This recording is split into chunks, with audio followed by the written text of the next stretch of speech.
All right, this is October 1992. My dear friends, when I last wrote about time, it was meant to arouse interest with no intent to disturb. Yet, a longtime dear friend, one of the few people who cared to mention even reading the letter, told me it was my worst effort ever. The pit's a real waste of her time. I was taken aback and pressed her for details until she said that she just couldn't see any reason for it. Ouch! What's a poor boy to do? There is no reason for it, and that's already been written by plenty of people and better. I have nothing to say, and now I'm going to say it in the best letter I can. It doesn't matter. The first time I realized that was the end of summer in 1969. I had graduated from Cal State Long Beach in September, and in November I was to begin Spanish language and cattle management training preparatory to going to Colombia as a Peace Corps volunteer. But for a few weeks I was in limbo, neither student nor volunteer nor any established role. This would not have troubled me when I had been unquestionably sure of my identity in high school and the Air Force and entering college. I was Big E from Big D, free white and 21. But in college, I had many mind-expanding classes like biology. Life is truly amazing. Astronomy, the universe is immense, Earth is tiny. Art appreciation, there's so many ways to see. Geology, unimagined time.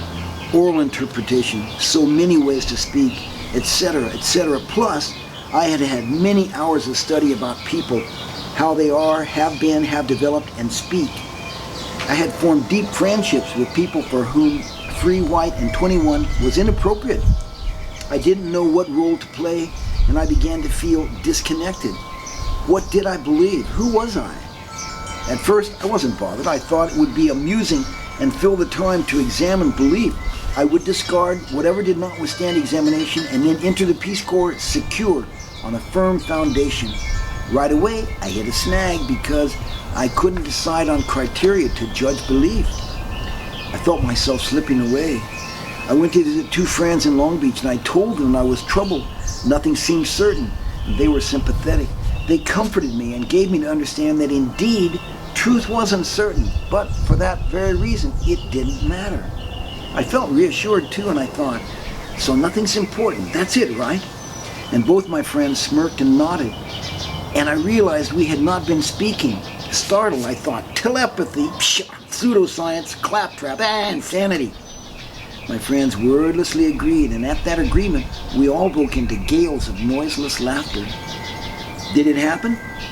It doesn't matter, is what I still think. If you have had a transcendental experience, a cosmic awareness, a meeting with all-knowing, all-powerful, all-being, all-everything God, it doesn't matter. You're still just someone reading this letter. For me, it was amazing grace. Revelation. When nothing is important, any insignificant thought or word or insect or dead cat might be as important as anything else. Suddenly, I had free will. Every minute, every act, every thought was charged. When nothing is important, everything is important. Nothing happened. I said goodbye and went into the Peace Corps, still planning to learn Spanish and return to academia after helping the poor Colombians for a bit. There was difficulty though, because as a volunteer, I was an official representative of America, and foreigners were often emboldened to ask, why had America stripped Panama from Colombia? Why had America sent troops into Santo Domingo, into Guatemala, into Nicaragua? Why was the Peace Corps a front for the CIA? Why did America teach torture techniques to Latin American military and police? I had no answers. I had not known that we had done a lot of it, and I had never heard America's authority or justice questioned before.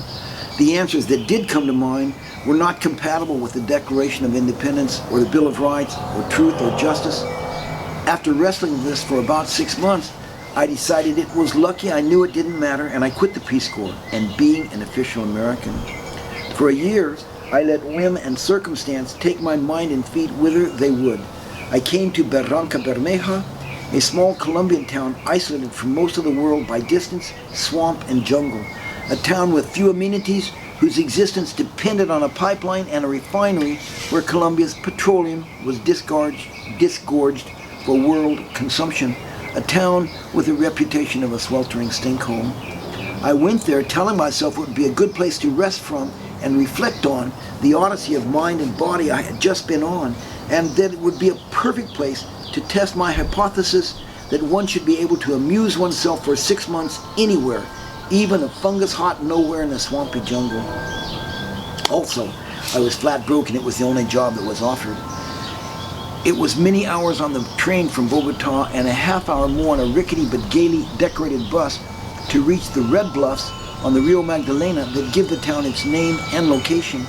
The red clay road, half underwater in potholes, led to a few shanties and then a few more substantial houses and businesses, and then stopped at a riverfront plaza. The plaza was unpaved and bounded on 3 sides by a church, a hotel, and a roofed marketplace, but was open to a field on the 4th. I got off and walked 2 blocks, the entire business district, to the Instituto Colombo Americano and introduced myself.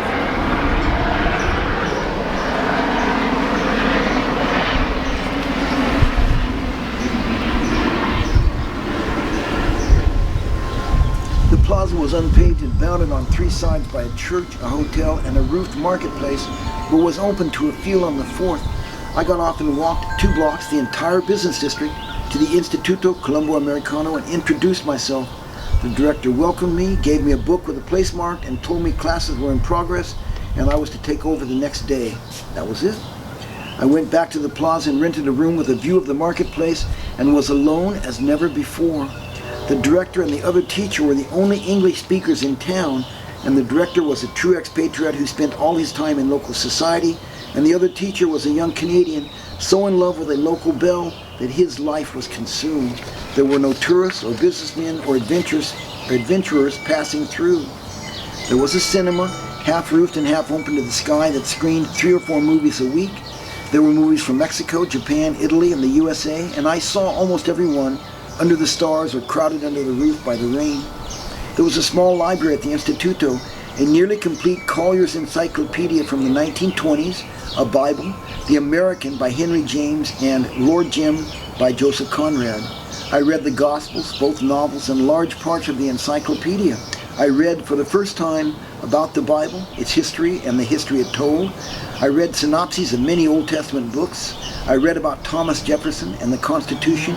I read every entry about foreign countries I came upon, and each day I'd wake them to the same weather, and each day I'd teach, eat, walk the waterfront, teach, ride the ferry back and forth across the Soto Magdalena, ride a local bus to the end of the line and back, teach, eat, local fare, see a movie, read, and gaze from my room at the plaza and marketplace, and there was still plenty of time, so I would think. I thought that so much thinking was borderline crazy, and I thought maybe I was crazy, and I thought it didn't matter what I thought. I thought, what does it mean to be an American? Are all people equal?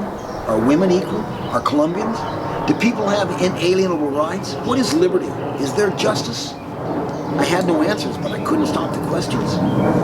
After about 3 months, I had to loosen up. I went to the waterfront bar where men wait for dock work, and I bought a beer and I struck up a conversation with a local man, and in a bit, I had a big spliff of marijuana and we began to meet a couple of times a week for beer and smoke. His name was Francisco, tall and lanky, with cheekbones more pronounced than Jack Palance's. He had a great desire to learn whatever life presented, so he was quite tolerant of my poor Spanish. And I was 3 months lonely, so I dealt with his rapid and slangy riverfront dialect. After a few visits, I began to think that finally I had a vocation. I would take notes, make a dictionary, become the authority on a Colombian riverfront peasants and slang. Dr. Parsons, professor of cultural anthropology. I mentioned the idea of Francisco, and we started hyping each other up, and we even put together some word lists. One Saturday, he invited me on an outing. He had borrowed use of a boat and was going to use it to show me one of the world's most beautiful sights. I couldn't imagine any place within 100 miles would be beautiful, but he was so enthusiastic and sincere that I went along with real anticipation. We walked from town late enough in the morning for the heat to be rising. After a couple of hours, we came to an oxbow lake that looked no different from many others, where his friend's punt was tied up in the brush. Francisco pushed off and rowed from the shade to the center of the lake, where there was no shelter from the beating sun, shipped the oars, cast his gaze in a great sweep, swore with pride and said, "Isn't it beautiful?" I mumbled a polite reply, but the truth was I found it as appealing as alkali flats. And sitting in that fierce sun, I abandoned forever any intention of a career in anthropology, the noble study of people, because I knew that I might study forever, but I would never understand. In the next weeks, our friendship was truer and easier. It wasn't object of study doctoral candidate, but simply him and me. This was uncharted territory for me, and I had to question again about equality and treating people, women and men, as objects. He invited me to the home that he shared with his brother, sister-in-law, nieces, nephews, and mother. He bragged that it was the best house in the neighborhood because he and his brother were two of the hardest working men on the river, and they had bought the materials and built it with their own hands. It did stand out too because it was brick with a tin roof, while the rest of the shacks along the mud track that served for a street were wattle and daub with thatch roofs. He showed the house with the same soul and pride as at the lake, but what I saw were shoddily laid bricks capped with rusting metal over a raw dirt floor. There was no water, sewer, no power, no window. There was a front door, a partition to make 2 rooms of the hut, and a patio of raw red clay with nothing green growing. I told him I found it a little bleak. He looked into my face, held my eyes, and said, "Look, this is life. This is how we live. When you are in your land, tell people." The words were like a stone in my mind, and I knew it for a curse. I did not want to tell people, but I knew that I would. And the next morning, with daylight, I caught a train north, and I left without a word.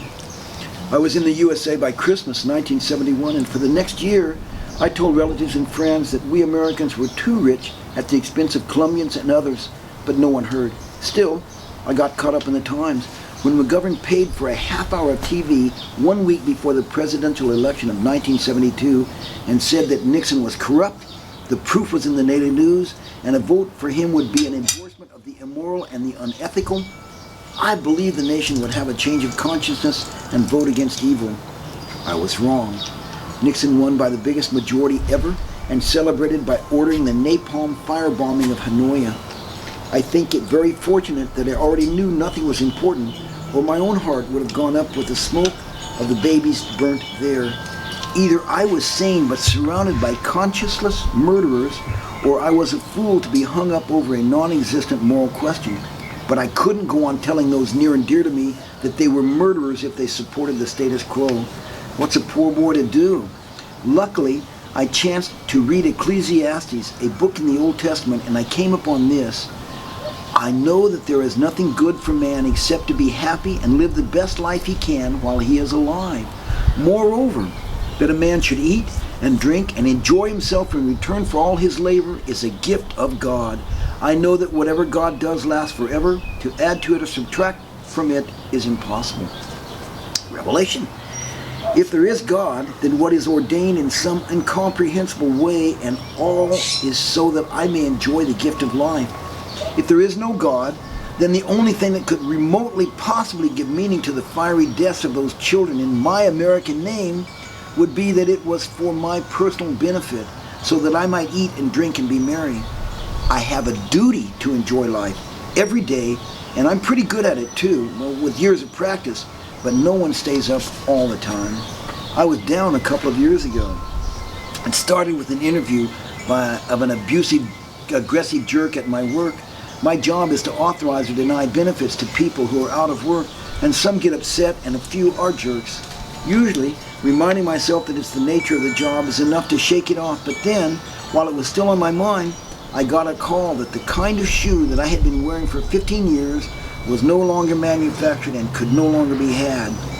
I still hadn't quite adjusted to that when I left the office in the early afternoon for a dental checkup. Now, normally leaving work early with the prospect of a pleasant bike ride to an appointment is a combination sure to lift my mood, but I found my rear tire was almost flat and my spirit deflated. I aired it up and made it to the dentist, where he poked around in my mouth for an extra long time and then told me to get some more cash and come back for a root canal.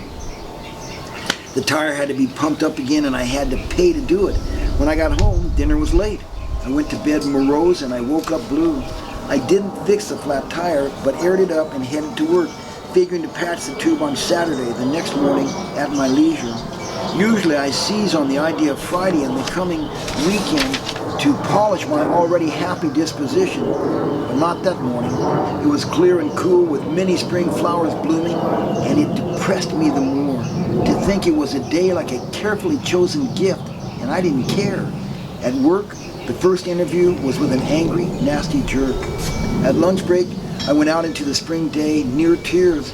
I seemed on the floor of a sheer wall, twisting canyon of layers of sadness, and I knew that if I struggled and strove to climb from the abyss, once I reached the rim, there would only be more sadness rolling away to the distant mountains of purple sadness. I found myself almost admiring the landscape and wondering how to write about it. And then I wondered if it might be encouraging the sensation, like picking at a scab just to sense it.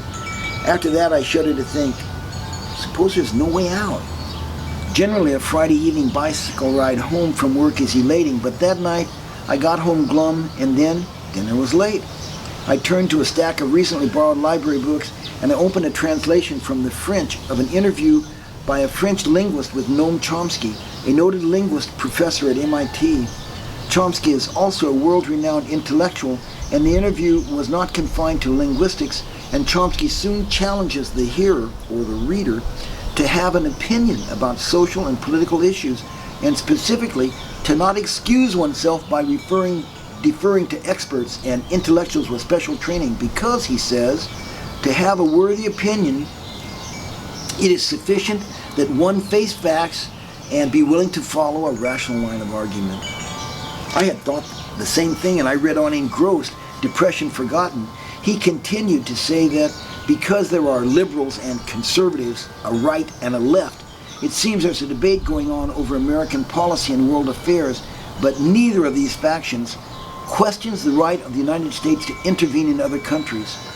To illustrate, he included a letter that he had sent to the New York Times, dated April the 5th, 1975. Dear Sir, an editorial in the Times observes that a decade of polemics has failed to resolve the ongoing quarrel between two contending views, that the war to preserve a non-communist independent South Vietnam could have been waged differently, and that a viable non-communist South Vietnam was always a myth. There has also been a third position, that apart from its prospects for success, the USA has neither the authority nor competence to intervene in the internal affairs of Vietnam, the position of those who oppose the war because it was wrong, not merely because it was unsuccessful. It is regrettable that this position is not even considered in the debate. That same night that I read this, we Americans were bombing Baghdad, and while I had not gotten in the faces of family and friends with the blunt accusation of foul murderer, I had been thus targeting professional moralists. In the prior month, I had written to or spoken with various religious, political, media, and peace activist people to say that narrow opposition to this particular unjust war was counterproductive because it made it seem like there was opposition to American policy without questioning our right to intervene. I got slight response and no debate, and I thought I had shaken that off too, never having expected much. But when Chomsky, world-renowned, respected author and intellectual, said that his letter was not published and there was still no debate, I fell deeper into despair. 15 years had passed since Noam had written that letter, and in those years my conscience was spattered again with the blood of Grenadans and Panamanians and Libyans and more. My vision darkened, everything turned sepia-tinged. I went to bed and pulled the covers up, and I dreamed. I was ambling through farms and woodlands, following a warm earthen path. The air was redolent of growing things. There was no person to be seen, but I was not wanting for company. My feet came to a stop where a bramble hedge topped a low dike. I stood, gazing west across a wet land that stretched away to the horizon. The sun was warming my nape. It bothered me a little to be halted, but as soon as aware, I knew that was absurd to be upset, since I had no timetable and dreams are not bound by water. And I flew over the shimmering, weedy water, and I alighted across on a woodland trail. The air was sweet-smelling and decorated with dust motes that glittered in the sun, in the tree-filtered light. I ambled happily until I came to a roadhouse made of logs. I was hungry and thirsty, and the inn exuded a welcoming aura. The innkeeper, a pleasant matron, included me in the general conversation as she fed me. Another guest, an artist craftsman, upon hearing that I was going west, invited me to join the group leaving to visit his home a bit to the west, and we left 10 or 12 men and women of various ages and aspects, and we straggled and strolled and chatted for some time until we reached a clearing where his cottage was nestled against the trees across a flowered green meadow. I woke up smiling as I smile now. It's not important. Still, there is an election coming. Bush, who bombed Baghdad, says that he'll willingly order a few thousand more Iraqis killed if he thinks it's needed. Clinton says that what we did in Iraq is okay by him, and if he feels thousands more have to die, he won't hesitate to order it done. Neither questions our right to kill Iraqis. Do you? That question is Francisco's curse from me to you. Are we justified? What will you do if you can't say to yourself that we have a right to kill Iraqis? It's lucky that it's not important, or it would be sarcasm for me to close like this with a wish for peace and love. Eric.